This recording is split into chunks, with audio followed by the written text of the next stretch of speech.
اللہ سلامت رکھے. بس توجہ سے سننا پیارے. باپ نے دم توڑا, بیٹا یتیم ہوا, ہوش سنبھالا. ماں کہنے لگی بیٹے گھر کے خرچے نہیں چلتے. میں عرض کر رہا تھا کہ پیر سے کیسی محبت ہونی چاہیے. ماں نے جوان بیٹے سے کہا جا بیٹے شہر چلا جا کمانے کے لیے. چلنے لگا نا, ماں نے بیٹے کا ہاتھ پکڑا. بیٹے پردیس جا رہا ہے. ہاں ماں. کہنے لگی بیٹے کام بعد میں ڈھونڈنا, کسی اللہ والے کا دامن پہلے ڈھونڈنا. کیا بات ہے, کام بعد میں ڈھونڈنا, کسی اللہ والے کا دامن پہلے ڈھونڈ لینا. بچے نے کہا کس لیے کام؟ ماں نے کہا بیٹے جب کسی اللہ والے کا دامن تھام لے گا تو کام بھی مل جائے گا, بزرگوں کی برکتیں بھی ملنا شروع ہو جائیں گی. جوان بچہ, نو عمر بچہ, کم عمر تھی بچے کی, کہنے لگا ماں مجھے پتا اللہ والے کی پہچان کیا ہوتی ہے. ماں نے بیٹے کو اللہ والے کی پہچان بتائی. کہنے لگی بیٹا اللہ والا وہ ہوتا ہے جس کے پاس مصلی ہوتا ہے, وضو کے لیے پانی کا لوٹا ہوا. کیا بات, زندہ باد. اللہ والے کی پہچان کیا ہے؟ جس کے پاس مصلی ہو اور وضو کے لیے لوٹا ہو. یہ نکلا گھر سے شہر پہنچا, تلاش کرتا رہا, کوئی اللہ والا بھی نہ مل سکا. بھوک شدت کی تھی, سوچنے لگا پہلے کام لگا لوں, بعد میں اللہ والا تلاش کروں گا. ایک دکان کے اندر گیا, جا کے کیا دیکھتا ہے, اس کے پاس مصلی بچھا ہوا تھا, پاس میں لوٹا رکھا ہوا تھا. جا کے کہنے لگا مجھے کام کی ضرورت ہے. اس نے کہا ٹھیک ہے ہمیں بھی کام والے کی ضرورت ہے. اس نے اس کو رکھ لیا. پھر کہنے لگا بابا مہربانی کرو مجھے اپنا مرید بنا لو. وہ کہنے لگا بیٹے میں کیسے مرید بنا سکتا ہوں, میں کوئی پیر نہیں ہوں, میں کوئی ولی نہیں ہوں. کہنے لگا نہیں میری ماں نے بتایا تھا کہ جس کے پاس مصلی اور لوٹا ہوگا وہ اللہ والا ہوگا. کہ آپ کے پاس مصلی بھی ہے, لوٹا بھی ہے, مرید بنا لیجئے. اللہ اکبر. اتنی ضد کی, وہ کہنے لگا چل یار گھڑی کا ٹالنا ہی کیا ہے.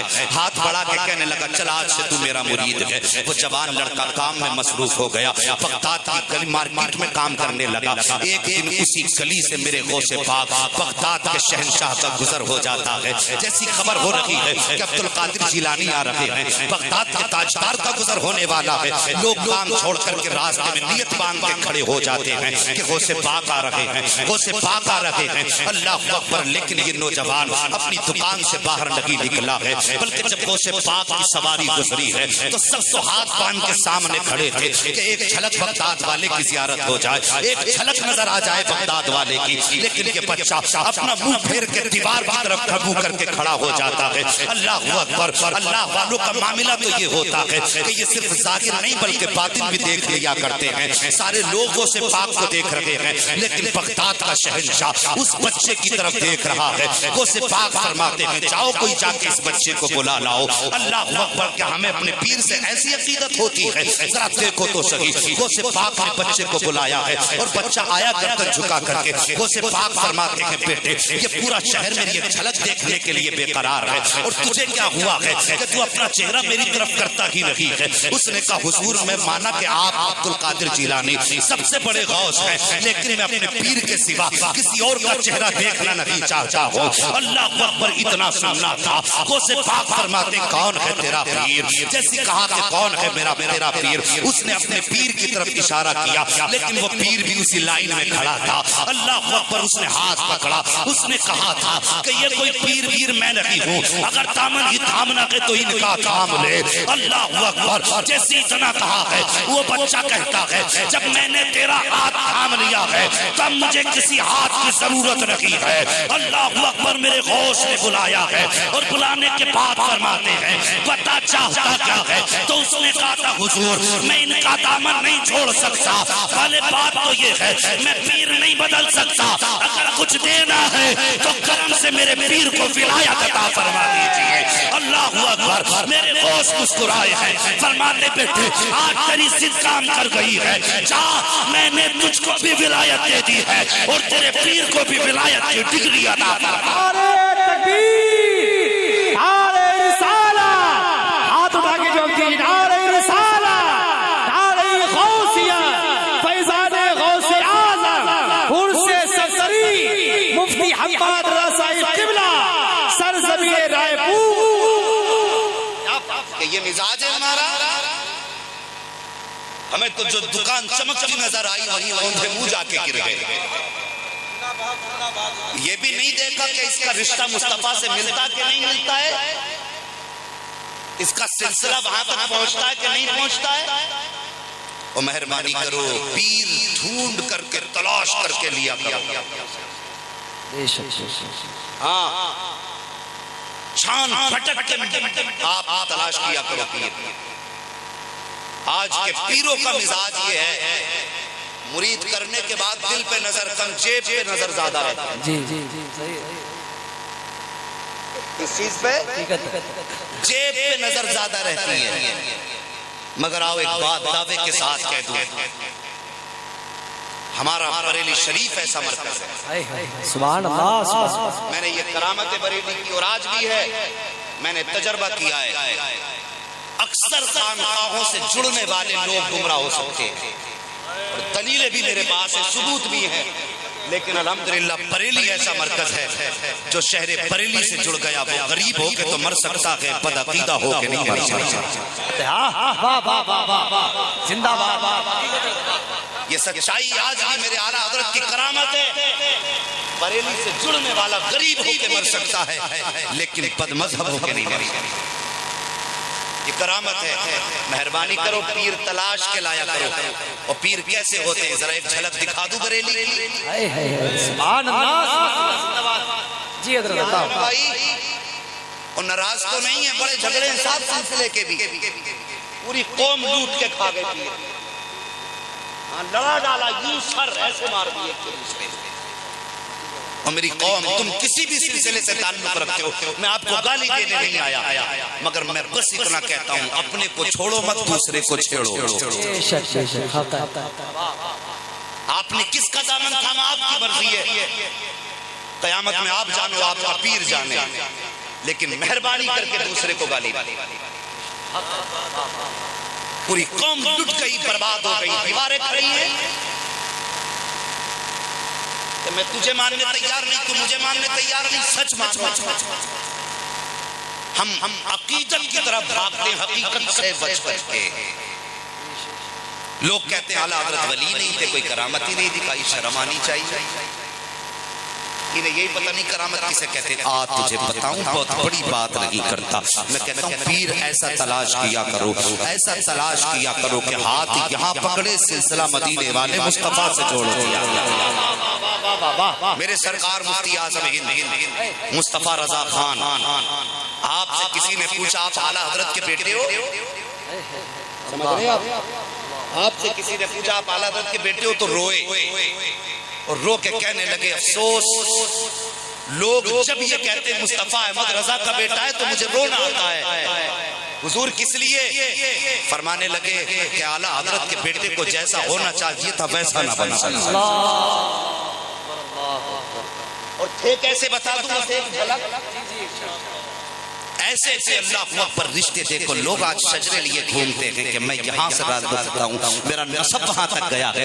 یار نسب سے کیا ہوتا ہے جب تک دل مصطفیٰ سے نہ مل جائے. اگر دل مصطفیٰ سے مل جائے تو پھر نسب رکھے رہ جاتے ہیں. اللہ اکبر. دیکھ میرے مفتی اعظم کی بارگاہ میں ایک شخص آئے، دو لوگ آئے اکٹھے ہو کر کے، دونوں خصاب تھے، مزاج دونوں کے اعلیٰ تھے. آ کے کہنے لگے حضور مرید فرما لیجئے. مفتی اعظم نے فرمایا لاؤ ہاتھ میں ہاتھ دو. ہاتھ میں ہاتھ دیا تو تمام شرائط کے بعد آپ کہنے لگے کہو میں نے اپنا ہاتھ غوث پاک کے ہاتھ میں دیا. جیسے اتنا کہا نا، دوسرا بہت بڑا خصاب تھا، لیکن کبھی کبھی خصابی نقصان دے جایا کرتی ہے. وہ کہنے لگا حضرت تعجب ہے، ابھی آپ نے جھوٹ سے توبہ کرائی ہے، ابھی تو مجھ سے کہا تھا توبہ کرتا ہوں جھوٹ سے، اور آپ اپنے ہاتھ میں ہاتھ لے کے کہتے ہو کہ میں نے اپنا ہاتھ غوث پاک کے ہاتھ میں دیا. کہا حضرت جی یہ تو سراسر جھوٹ ہے. اتنا کہنا تھا مفتی اعظم کے چہرے پر جلال آ جاتا ہے. اللہ اکبر. آنکھوں میں سرخی آئی. آپ کے چہرے کے بدن سر کے اوپر رومال رہتا تھا، آپ نے اپنا رومال اتارا ہے اور اتارنے کے بعد بولنے والے کے چہرے پہ ڈال دیا. فرماتے ہیں اب کہ میں نے اپنا ہاتھ غوث پاک کے ہاتھ میں دیا ہے. اتنا کہنا تھا. فرماتے بتا کون ہے تیری آنکھوں کے سامنے؟ وہ کہتا معاف کر دیجئے، میں نے پہلے ہاتھ میں ہاتھ دیا تھا تو مصطفیٰ رضا کا ہاتھ تھا، لیکن اب جو ہاتھ میں ہاتھ دیا ہے تو ہاتھ آپ کا تھا، چہرہ غوث اعظم کا نظر آ رہا ہے. نعرہ تکبیر، نعرہ رسالت، نعرہ غوثیہ، مسلک اعلیٰ حضرت فیضان حضور مفتی اعظم ہند. نعرہ تکبیر، عرص صفدری اور مہربانی کرو، اتنا بڑا بیٹا کہتا ہے مجھے شرم آتی ہے جب کوئی اعلیٰ حضرت کا بیٹا کہتا ہے. سوچو جب اتنی بڑے بیٹے کا یہ عالم ہے تو پھر ان کے باپ کا عالم کیا ہوگا. خیریت ہے؟ آج کے بعد پیر چھان پھٹک کے رکھنا ہے. قربانی کا بکرا چاروں طرف سے گھوم کے لیتے ہیں اور لا کے کیوں؟ اس لیے کہ کئی محلے والے یہ کہاں سے لوٹی آیا. تو یہاں قربانی کا بکرا تو محلہ دیکھ رہا ہے اور قیامت میں پیر تو اولین و آخرین سب دیکھیں گے، سب دیکھیں گے. ایسے پیر کا دامن تھامنا جو قیامت میں شرم اٹھانی نہ پڑے. میں اکثر کہتا ہوں کتنے پیر ایسے ہیں جو مریدوں کے ساتھ دوزخ میں جائیں گے، اور کتنے مرید ایسے ہیں جو پیروں کے صدقے میں دوزخ میں جائیں گے. پیر ہمیں مصطفیٰ سے جوڑنے کے لیے ہوتے ہیں، تو اچھے پیر تلاش کرو، اللہ والوں سے نسبتیں مضبوط کر لو. آج ایک بات اور مجھ سے کہی گئی کہ یہ سید افضل میاں آپ کے چہلم سے بھی یہ محفل تعلق رکھتی ہے. اللہ ہزاروں رحمت نازل فرمائے مصطفیٰ کے شہزادے کی قبر انور پر. آمین آمین اللہم. ہاں سید کی شان یہ ہے، فرمایا گیا اللہ نے سیدوں کے اوپر جہنم کی آگ حرام فرما دی ہے. ابھی کچھ دن میں نے پہلے کمنٹ دیکھے، کچھ سوشل میڈیا پہ ویڈیوز ان کے وائرل کیے گئے، طرح طرح کے وائرل، ہاں طرح طرح کے ویڈیوز وائرل. اس پہ کمنٹ کیا گیا یار وہ کچھ بھی صحیح، ان کے پاس اتنی مضبوط شے ہے کہ وہ تیرے ہزار عملوں پہ بھی بھاری پڑ سکتی ہے. تو کچھ بھی ہو سکتا ہے، بتا کیا تو مصطفیٰ کا بیٹا ہو سکتا ہے؟ لیکن یہ نسبت ان کے پاس ہے. اگر سید ایمان پہ چلا جائے تو پھر اسے جنت میں جانے سے کوئی چیز نہیں روک سکتی. بہت بڑی نسبت ہے سید ہونا. مہربانی کرو، خیال کرو، کبھی سیدوں کے بارے میں زبان زیادہ نہ کھولا کرو. ان کا ادب کرنا ہم پہ فرض ہے، ہمارے ایمان کا حصہ. توجہ ہے نا آپ کی میری بات کو؟ اگر کسی کو بات کڑوی لگے آ جائے تو یہیں بیٹھ کے صلح ہو جائے گا انشاءاللہ. ازالہ کر دیں گے، بعد میں مراد آباد جائیں گے. ہاں تو بزرگوں کا احترام کرو، نبی کی اولاد سے نسبتیں قائم کر لو. اللہ اکبر. آؤ میرے مصطفیٰ کی زندگی دیکھو، ان کا کتنا بڑا احسان ہے اسلام پر. مہربانی کرنا میرے بھائی، یہ ہماری جماعتوں میں جو پارٹی بندیاں ہیں یہ ختم کر لو. اختلافوں کی دیوار